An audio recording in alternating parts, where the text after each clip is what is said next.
Assalamualaikum warahmatullahi wabarakatuh. Salam sejahtera untuk kita semuanya. Salam Om Swastiastu, Namo Buddhaya, salam kebajikan, Rahayu, Rahayu, Rahayu. Yang terhormat Ayahanda Tuan Guru Mursyid yang saya hormati, saudara-saudaraku dimanapun saja berada, puji syukur Alhamdulillah pada kesempatan yang baik ini kita masih berizki untuk ngaji Ma'rifat bersama Pak TNI. Yang kedua, salawat serta salam semoga selalu tercurahkan kepada junjungan kita, yaitu Nabi Agung Muhammad Rasulullah SAW. Tentunya kita nantikan syafaatnya baik di dunia maupun di akhirat. Baik, pada kesempatan ini saya akan membahas tentang utusan zaman sekarang. Okelah, saya yakin banyak yang tidak percaya bahwa sekarang ini ada seorang utusan. Padahal seorang utusan itu selalu ada di setiap zaman. Karena itu wakilnya Allah di dunia. Tetapi beliau bukan nabi. Karena Nabi Muhammad adalah khotaman nabiyina. Artinya penutup para nabi. Tetapi beliau adalah ulama warasatul anbiya sesuai dengan yang ada di hadis, dan beliau adalah waliyam mursida yang ada di ayat Al-Quran.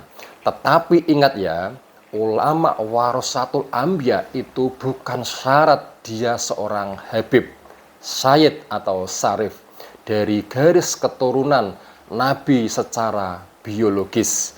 Tetapi beliau adalah pilihan Allah. Beliau adalah orang yang dikehendaki oleh Allah Ta'ala sendiri. Jadi saat ini, akhir zaman ini, yang sudah jauh jaraknya dari Nabi Muhammad, sudah tidak perlu lagi menelusuri garis keturunan Nabi.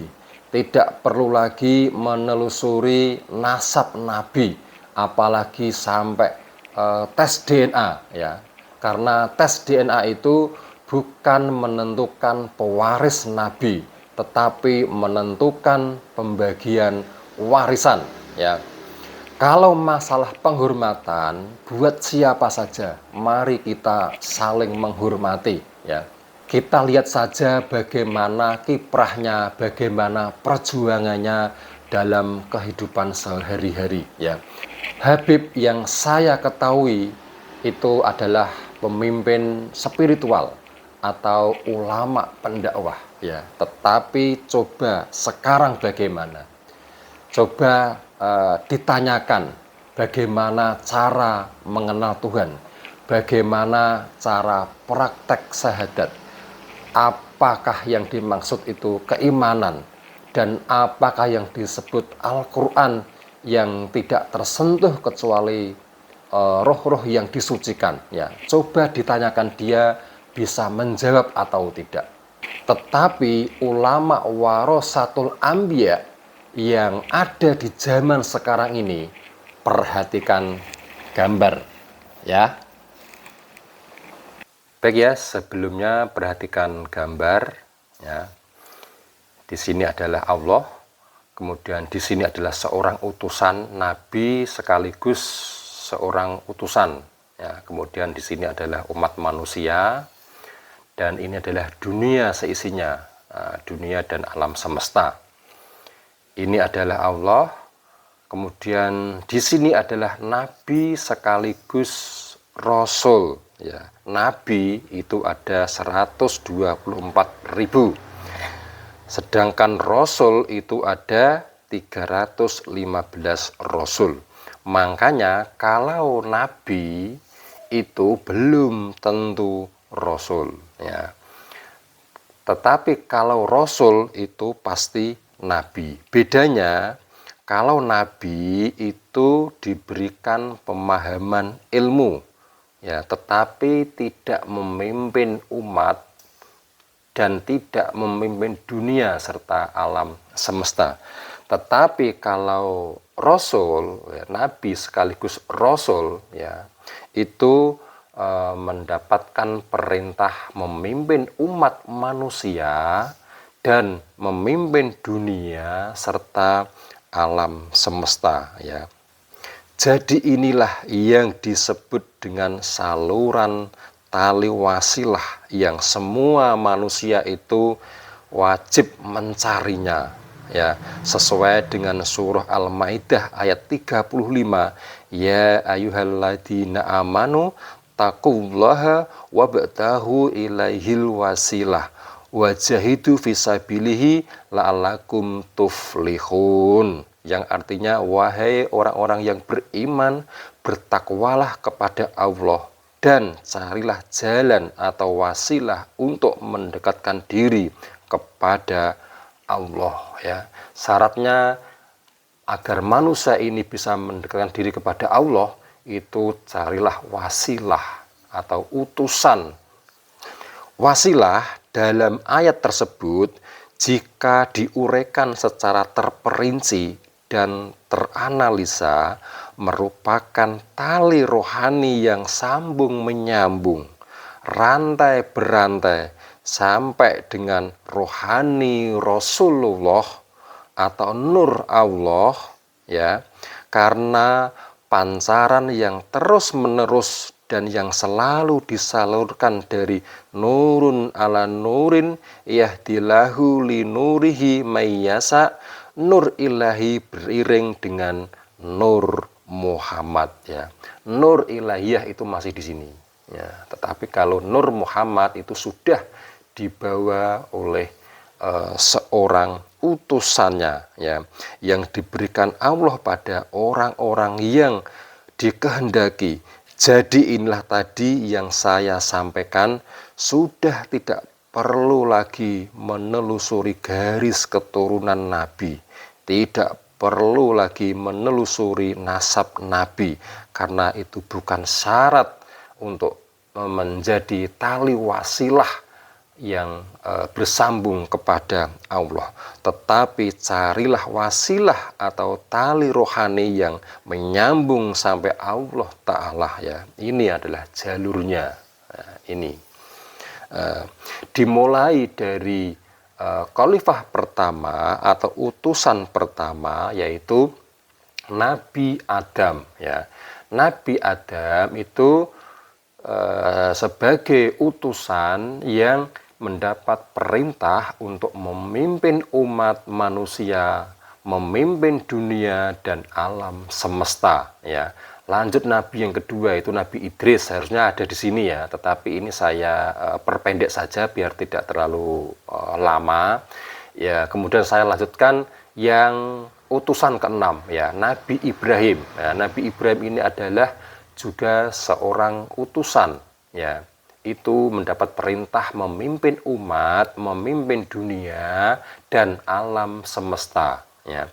Kemudian di utusan yang ke-14 yaitu Nabi Musa, ya, ini adalah seorang utusan yang mendapatkan perintah memimpin umat, memimpin dunia dan alam semesta, ya. Kemudian lanjut yang ke-24, Nabi Isa, ini adalah seorang utusan pada zamannya, ya.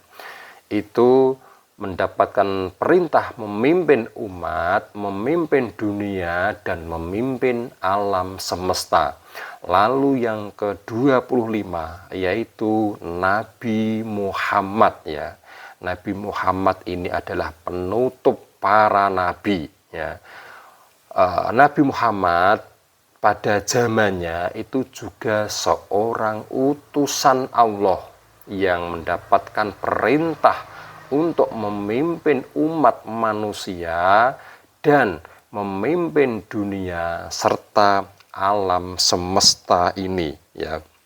Nabi Muhammad awal-awalnya berdakwah, Nabi Muhammad itu ditentang oleh para umat manusia, ditolak oleh umat manusia. Karena apa?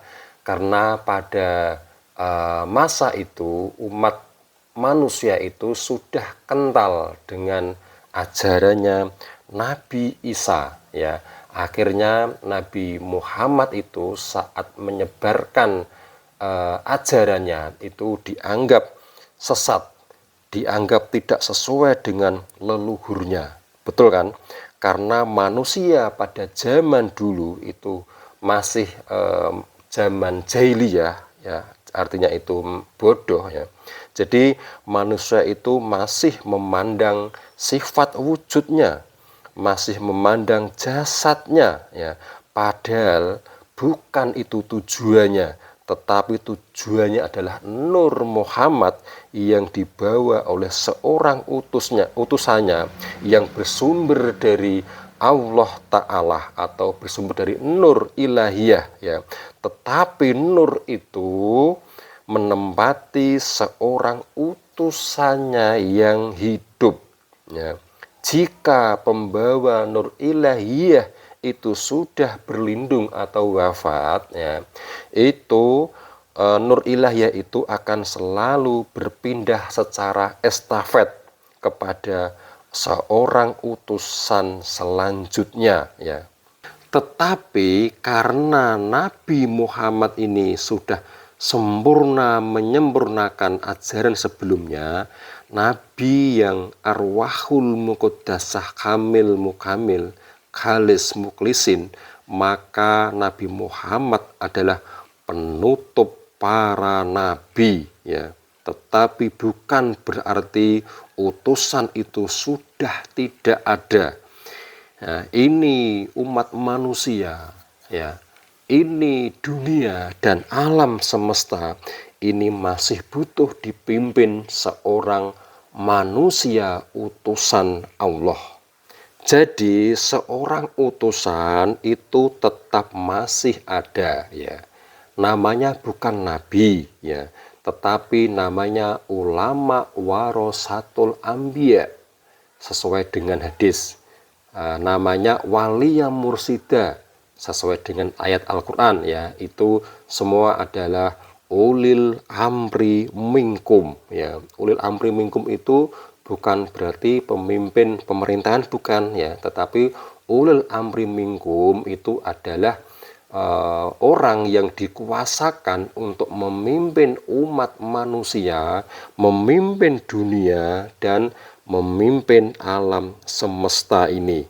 Jadi inilah yang membawa Nur Ilahiyah sekarang, sekaligus memimpin umat, memimpin dunia, dan alam semesta. Ini adalah merupakan titik koordinat, ini adalah merupakan kiblat rohani bagi semua manusia.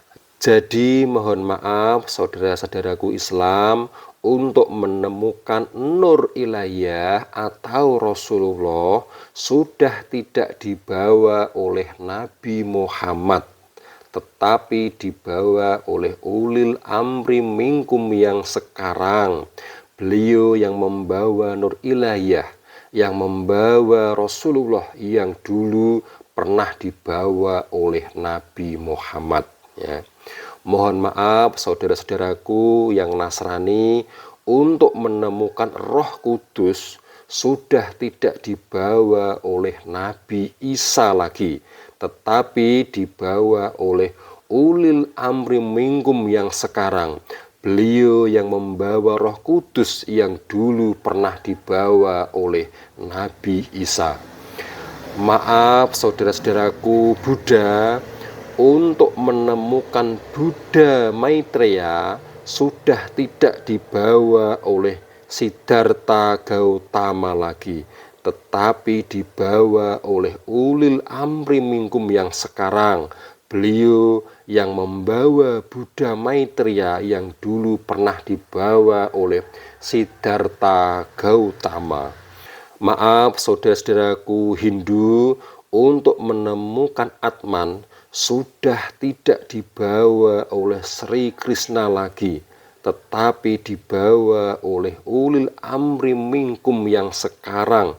Beliau yang membawa Atman yang dulu pernah dibawa oleh Sri Krishna.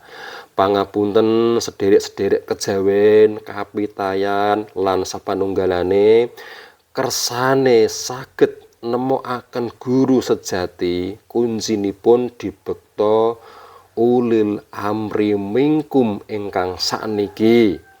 mpun boten usah tirakat-tirakat kados menika, sumangga dipun buktekaken kiyambak nggih. Jadi ilmu inilah yang banyak orang tidak tahu. Ilmu yang selama ini tenggelam di dasar laut yang sangat dalam. Makanya banyak manusia yang tidak tahu utusan zaman sekarang. Padahal sudah jelas ada di ayat Al-Quran ya. Contoh surah Al-An'am ayat 79. Inni wajjahtu wajhiya lilladzi fattoros samawati wal ar. Aku hadapkan wajahku kepada Allah yang menciptakan langit dan bumi. Ini yang dihadapi adalah wajahnya ulil amri minkum, atau dengan robitoh ya. Kemudian surah Al-Baqarah ayat 148. Wali kulli wijhatun huwa muwalliha wastabiqul khairat. Dan setiap umat manusia itu mempunyai kiblat yang dia menghadap kepadanya ya. Inilah siapa yang dihadapi, yaitu ulil amri minkum, atau seperti robitoh ya. Kemudian surah At-Taubah ayat 128. Laqad ja'akum rasulun min anfusikum, dan seterusnya itu ya. Sungguh telah datang kepadamu seorang rasul dari kaummu sendiri. Siapa yang datang di kaummu sendiri itu? Yaitu ulil amri minkum pada zamannya masing-masing ya. Ini adalah sistemnya Allah. Innallaha wa malaikatahu yusholluna 'alan nabi ya ayyuhalladzina amanu shollu 'alaihi wasallimu taslima ya. Jadi sistemnya Allah itu bersambung kepada utusannya untuk ke umat manusia dan dunia serta alam semesta. Begitu juga umat manusia menuju Allah itu melalui seorang utusannya. Jadi tidak ada ceritanya, tidak ada ayatnya, tidak ada hadisnya. Allah itu berkomunikasi langsung dengan umatnya, kecuali dengan seorang utusan. Bisa dibuktikan, pasti Anda pernah mendengar Allah itu pernah berkomunikasi dengan Nabi Adam. Allah itu pernah berkomunikasi dengan Nabi Ibrahim. Allah itu pernah berkomunikasi dengan Nabi Musa. Allah itu pernah berkomunikasi dengan Nabi Nuh. Allah itu pernah berkomunikasi dengan Nabi Isa. Allah itu pernah berkomunikasi dengan Nabi Muhammad. Tapi apakah Anda pernah mendengar bahwa Allah itu langsung berkomunikasi dengan si fulan ini langsung? Ya, tidak pernah kan? Karena sistemnya itu melalui seorang utusan ya, baik dari Allah, baik dari manusia. Makanya kalau semua manusia ini ingin mendekatkan diri kepada Tuhan, itu ya ayyuhalladzina amanu atiullaha wa atiur rasul wa ulil amri minkum ya. Jadi taatilah Allah, taatilah Rasul, dan ulil amri minkum ya, sesuai dengan surah An-Nisa ayat 59 ya. Ini semua adalah umat Nabi Muhammad. Ketika Nabi Muhammad ini berlindung atau wafat, diteruskan oleh seorang ulil amri minkum untuk memimpin umat manusia, memimpin dunia, dan memimpin alam semesta ini, dan seterusnya, seterusnya, seterusnya. Jika ini wafat, digantikan ulil amri selanjutnya. Jika ini wafat, digantikan oleh ulil amri selanjutnya. Termasuk pada zaman sekarang ini, itu ada seorang ulil amri minkum yang waris dari Nabi Muhammad. Inilah yang disebut golongan ahli sunnah wal jamaah yang akan selamat di antara 73 golongan atau 73 firqah. Dan ulil amri minkum sekarang ini ada di Thariqah Naqsabandiyah Qooliyah Nusantara. Baik, itu tadi yang saya sampaikan. Saya kira sudah cukup jelas. Pada intinya, di dalam kita bertuhan harus selalu melalui seorang utusan yang dulu itu disebut nabi, ya. Tetapi karena Nabi Muhammad itu adalah penutup para nabi, maka diteruskan oleh ulama warasatul anbiya atau ulil amri minkum. Bukan berarti keturunan nabi secara biologis, tetapi manusia yang dipilih Allah sendiri, yang ada di setiap zamannya masing-masing. Termasuk di zaman sekarang ini, itu ada waliyam mursida atau ulama warasatul anbiya atau ulil amri minkum, ya, itu berada di Thariqah Naqsabandiyah Qooliyah Nusantara. Demikian yang saya sampaikan, kurang lebihnya saya mohon maaf. Salam kebangkitan agama tauhid, salam ma'rifat ilmiah nalar tinggi, Thariqah Naqsabandiyah Qooliyah Nusantara. Ilahi anta maksudi wariduka matlubi. Wassalamualaikum warahmatullahi wabarakatuh.